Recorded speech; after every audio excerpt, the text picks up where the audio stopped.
Kuha ito ng isang netizen noong March 5 sa EDSA Balintawak northbound.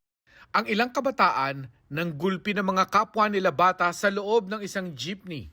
May kaaway yata nila yung nasa loob ng jeep tapos binanatan nila sa loob. Pero hindi ko po nakitang sumakay yung bata na binugbog sa jeep. Sama babae yung binugbog sa loob na umawat. Parang yung babae rin po na ano rin po nila natatamaan.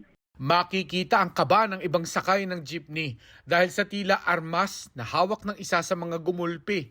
Parang baril na maliit nagtakbuhan sila. Inaabol sila ng mga barangay. Kaso wala na, hindi na naabutan. Takbuhan lahat. Hindi na nakilala ng mga awtoridad ang mga batang nambugbog at ang mga biktima.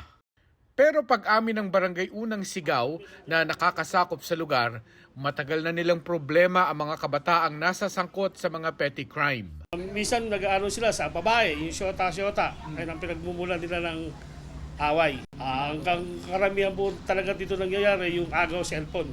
Karaniwang 3 araw sa isang linggo meron daw nahuhuling kabataan ang BPSO ng barangay Unang Sigaw. Nasusumpunan po namin, andito po yung Station 3, yung barangay BPSO. Ang duty po ng tanod namin sa gabi, mula alas 7 ng gabi hanggang alas 7 ng umaga. Tapos papalitan naman po namin sila ng alas 7 ng umaga, alas 7 naman po kami ng gabi.